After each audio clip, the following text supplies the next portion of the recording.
A primeira aparição do apóstolo Paulo em Atos dos Apóstolos acontece no apedrejamento de Estevão em Atos 7:58. O autor de Atos não dá muita informação sobre a vida de Paulo antes desse acontecimento.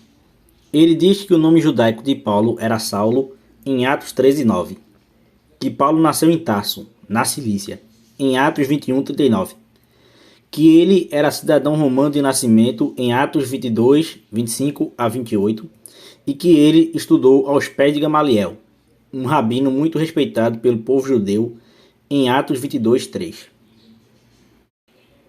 Sobre sua família, a única informação que Atos dos Apóstolos nos traz é que Paulo tinha uma irmã e um sobrinho, que aparecem em Atos 23:16. Seus nomes, no entanto, não são revelados. Seus pais não aparecem em nenhum momento.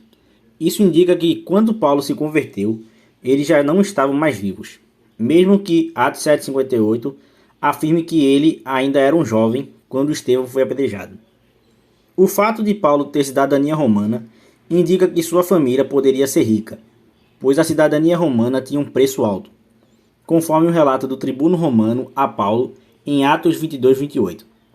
Mas também haviam casos em que um indivíduo poderia conseguir esse direito como mérito por ter feito algo importante para Roma. Por isso, não podemos ter certeza de como esse direito foi adquirido pela família do apóstolo. Sabemos que Paulo era bastante radical ao defender as tradições judaicas e que era um membro zeloso do partido dos fariseus. Gamaliel também era do partido dos fariseus, mas era conhecido por ter uma posição moderada em relação à lei de Moisés. Essa diferença de postura em relação à lei de Moisés leva muitos estudiosos a duvidarem que Paulo realmente foi discípulo de Gamaliel.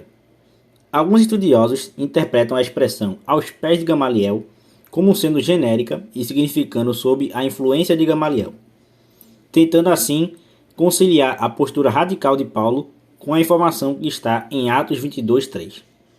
No entanto, ainda poderíamos formular algumas hipóteses para explicar essa aparente contradição.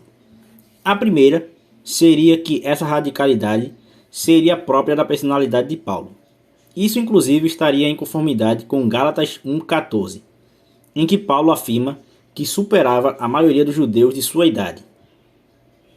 A segunda seria que Paulo poderia ter sido moderado enquanto estudou com Gamaliel, mas quando deixou de ser seu aluno, passou a integrar círculos judaicos mais radicais e acabou se radicalizando. Uma terceira hipótese, mais improvável, seria que os próprios pais de Paulo seriam radicais e que ele apenas reproduzia seus comportamentos. Enfim, as hipóteses podem ser infinitas e talvez nunca teremos certeza sobre esse assunto, cabendo apenas fé e especulações. O período em que Paulo deixou Tarso e foi para Jerusalém também é desconhecido. É possível que tenha sido em Tarso que Paulo tenha aprendido grego, pois essa cidade era considerada um centro de cultura grega. Mas fora isso, que aliás não passa de especulação, nada sabemos sobre suas vivências em Tarso, nem sua importância na formação do apóstolo, se é que teve alguma importância.